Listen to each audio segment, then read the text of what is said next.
प्रिय छात्र छात्राओं, इसके पूर्व के व्याख्यान में हमने अमेरिकी संविधान में की संघीय व्यवस्था के बारे में जिक्र किया और उसके साथ ही निहित शक्तियों के सिद्धांत के बारे में चर्चा की कि अमेरिका में निहित शक्तियों के सिद्धांत का क्या महत्व है। आज हम वहाँ पर संघीय केंद्रीकरण की प्रवृत्ति पर चर्चा करेंगे कि अमेरिका की संघीय व्यवस्था में आज हमें दिखाई देता है कि केंद्र की शक्तियाँ निरंतर वृद्धि उसकी होती जा रही है, कि अमेरिकी संविधान निर्माता यद्यपि राज्यों की शक्तियों को अधिक महत्व देने के पक्ष में थे, लेकिन अन्य संविधानों की भांति ही अमेरिका का संविधान भी केंद्रीकरण की प्रवृत्ति की तरफ लगातार बढ़ता जा रहा है और धीरे धीरे वहाँ की इकाइयों का महत्व कम होता जा रहा है। इसके बहुत सारे कारण हमें दिखाई देते हैं जिन पर आज हम चर्चा करना चाहेंगे कि सबसे जो प्रमुख कारण हैं जिन पर हम चर्चा करेंगे और अंत में हम वहाँ पर संघीय व्यवस्था की क्या स्थिति है, वहाँ पर संघीय व्यवस्था किस तरह की अमेरिका में, इसका मूल्यांकन भी करेंगे। तो जो सबसे पहले हम संघीय केंद्रीकरण की प्रवृत्ति के जो कारण है उसमें सबसे पहला कारण हम मान सकते हैं कि भौतिक, सामाजिक एवं आर्थिक परिवर्तन। क्योंकि अमेरिका में जब संविधान लागू किया गया था उस समय 1789 में संविधान का निर्माण हुआ और आज 230 वर्ष आज बीत चुके हैं, तो अमेरिकी जो राष्ट्र है उसकी स्थिति दिनों दिन महत्वपूर्ण होती जा रही है। 1789 का जो छोटा सा कृषि प्रधान देश अमेरिका था वो आज महाशक्ति के रूप में परिवर्तित हो गया है। जो तत्व पहले स्थानीय महत्व के थे वो अब राष्ट्रीय महत्व के बन गए हैं। अमेरिकी क्षेत्र का विस्तार हुआ है, जनसंख्या में वृद्धि हुई है, आर्थिक और सामाजिक संगठन की बढ़ती हुई जटिलताएं तथा जो बढ़ती हुई जटिलताएं हैं उन्होंने राष्ट्रीय सरकार के पक्ष में शक्ति संतुलन का कार्य किया है। इसके अतिरिक्त विज्ञान के बढ़ते प्रभाव के कारण राज्य के द्वारा ऐसी सेवाओं की मांग होने लगी जो राज्य पूरी नहीं कर सकते थे।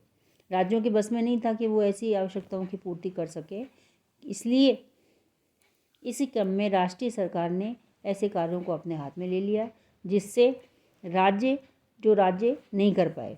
इसलिए धीरे धीरे शक्तियों का केंद्रीकरण होता चला गया। और दूसरा कारण है जो शक्ति केंद्रीकरण को बढ़ावा दिया है वहाँ पर, वो है गृह युद्ध। 1861 से 1865 में वहाँ पर गृह युद्ध हुआ और गृह युद्ध में स्पष्ट हो गया कि अमेरिकी संघ का कोई भी इकाई अलग नहीं होगी और राष्ट्र राज्य संबंधों को दृढ़ किया जाएगा और राष्ट्रीय सरकार को मजबूत किया जाएगा। तो ये गृह युद्ध की जो स्थिति आई उसने भी केंद्रीय सरकार को ज़्यादा शक्तिशाली बनाने का कार्य किया। और निहित शक्तियों के बारे में हम पहले ही चर्चा कर चुके हैं कि निहित शक्तियों के सिद्धांत और जो न्यायिक निर्णय हैं उन्होंने भी केंद्रीकरण की प्रवृत्ति को बढ़ावा दिया है कि निहित शक्तियों के कारण केंद्रीय सरकार की शक्तियाँ बहुत ज़्यादा बढ़ गई हैं। ऐसी केंद्र सरकार ने ऐसी शक्तियों को अपने अधीन कर लिया है जो कि वास्तव में संविधान निर्माता उस समय की परिस्थिति के अनुसार संघ को नहीं देना चाहते थे, केंद्रीय सरकार को नहीं देना चाहते थे, लेकिन बदलते घटनाक्रम और परिवर्तनों ने निहित शक्तियों के सिद्धांत को जन्म दिया और निहित शक्तियों के द्वारा केंद्र सरकार ने महत्वपूर्ण शक्तियां धीरे धीरे अपने अधीन कर ली। एक और कारण है जो निहित संघीय केंद्रीकरण की प्रवृत्ति को बढ़ाता है, वो है सहायता अनुदान।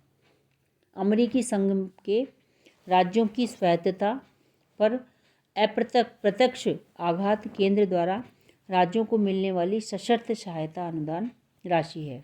पहले तो राज्य वित्तीय क्षेत्र में आत्मनिर्भर थे, लेकिन वर्तमान समय में जैसे जैसे आवश्यकताओं बढ़ती गई केंद्र पर राज्यों की निर्भरता बढ़ने लगी और इस निर्भरता के कारण केंद्र के द्वारा राज्यों को दिया गया जो अनुदान है उसकी मात्रा भी बढ़ती चली गई, जिसे कार्य करने के लिए धन लगाने की शर्त पर, मतलब अपनी शक्तियों की वृद्धि के शर्त पर ही अब अनुदान केंद्र सरकार के द्वारा राज्यों को दिया जाता है।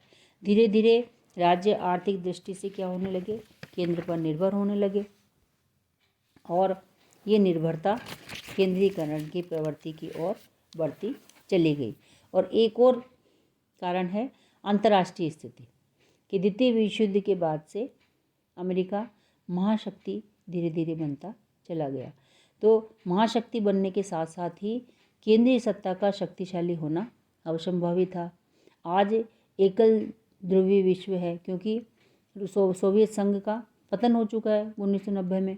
तो ऐसी स्थिति में आज अमेरिका ही एक महाशक्ति के रूप में हमें दिखाई देता है पूरे विश्व में। और अमेरिका के जो अंतर्राष्ट्रीय दायित्व है उसके एकल ध्रुवीय विश्व के कारण, महाशक्ति बनने के कारण उसने धीरे धीरे उसके दायित्व बढ़ने लगे अंतर्राष्ट्रीय स्तर पर। और उन दायित्वों को पूरा करने के लिए केंद्रीकरण की प्रवृत्ति भी धीरे धीरे बढ़ती चली गई। एक और कारण है केंद्र के प्रति जनता का परिवर्तित दृष्टिकोण। संविधान लागू होने के साथ ही व्यक्तियों का राज्यों के प्रति बहुत लगाव था, लेकिन धीरे धीरे ये लगाव कम होने लगा क्योंकि आने वाले समय में जो केंद्र सरकार के द्वारा समय समय पर अमेरिका के सामने जो संकट आए उनका उन्होंने सफलतापूर्वक सामना किया, उनको अमेरिका को उबारने का काम किया। तो राष्ट्रीय सरकार के द्वारा ये महत्वपूर्ण कार्य करने के कारण नागरिकों में राज्य की अपेक्षा राष्ट्र के प्रति धीरे धीरे सम्मान बढ़ने लगा। और यही केंद्रीकरण की प्रवृत्ति का एक प्रमुख कारण भी बना। तो भले ही अमेरिका में केंद्रीकरण की प्रवृत्ति बढ़ती जा रही है और आज अमेरिका ही नहीं पूरे विश्व में हम देखें तो संघ सरकारें धीरे धीरे ज़्यादा शक्तिशाली होती जा रही हैं और राज्य सरकारें धीरे धीरे कम महत्वपूर्ण होती जा रही हैं। इसके पीछे यही वर्तमान समय की जो वैश्विक प्रवृत्तियां हैं उसको भी हम एक कारण मान सकते हैं। तो अमेरिका भी इसका अपवाद नहीं है कि वहाँ से संघीय केंद्रीकरण की प्रवृत्ति बढ़ती जा रही है। तो अमेरिकी संघ का यदि हम मूल्यांकन करें कि केंद्रीकरण की प्रवृत्ति के कारण कईयों के द्वारा ये विचार वहाँ पर व्यक्त किया गया कि वहाँ पर संघात्मक व्यवस्था धीरे धीरे खत्म होती जा रही है, पर वस्तु स्थिति में ऐसा नहीं है। अमेरिका में राज्यों की स्थिति उतनी महत्वपूर्ण है जितनी कि अमेरिकी संघ का जब निर्माण हुआ था तब थी, जैसी और हमेशा बनी रहेगी। चाहे केंद्र चाहे कितना ही शक्तिशाली हो जाए, कितना ही शक्तियों अधिग्रहित कर ले, लेकिन राज्य अब भी वो धुरी है अमेरिका में जिनके आसपास अमेरिका की संपूर्ण राजनीतिक चक्र घूमता हमें दिखाई देता है। कि आज संघात्मक व्यवस्थाओं में केंद्र व राज्य के पारस्परिक संबंधों का हमें रूप ही परिवर्तित होता जा रहा है आज, और अमेरिकी संघ भी उस स्थिति से गुजर चुका है जिसमें केंद्र व इकाइयों को परस्पर प्रतिद्वंदी माना जाता था। अब अमेरिकी संघ में सहयोगात्मक संघात्मकता की स्थिति ने प्रवेश कर लिया है, उससे आगे बढ़ गया है। जो आपस में प्रतिद्वंदिता थी केंद्र और राज्यों के बीच में वो वहाँ धीरे धीरे खत्म हो गई है, क्योंकि इतनी समझ विकसित हो गई है वहाँ पर कि अब वो एक दूसरे को अपना प्रतिद्वंदी नहीं मानते। अब अमेरिकी संघ ने सहयोगात्मक की स्थिति में प्रवेश किया है जिसमें केंद्रीय सरकार व इकाइयों की सरकारों के अपने साझा वित्तीय साधनों के द्वारा अनेक योजनाओं को अपनाया गया है, जिसमें राज्य सरकारों ने केंद्रीय शासन के अनुभवों का लाभ उठाया है। और यह स्थिति संघात्मक शासन व्यवस्था को दृढ़ करने वाली होती है। अतः ये कहा जाए कि केंद्रीकरण की प्रवृत्ति के कारण संघ व्यवस्था खत्म हो जाएगी, ऐसा नहीं है। ऐसी भय का कोई कारण नहीं है। जहाँ सहयोगात्मक संघवाद पनप जाता है वहाँ पर, और जहाँ प्रतिद्वंदिता समाप्त हो जाती है वहाँ पर केंद्र और राज्य की जो इकाइयाँ हैं, केंद्र सरकार और राज्य की जो इकाइयाँ हैं राज्य, वो सब परस्पर सहयोग के आधार पर शासन व्यवस्था को आगे बढ़ाने का कार्य करते हैं। और अमेरिका का जो संघ है वो अभी इसी स्थिति से गुजर रहा है। धन्यवाद।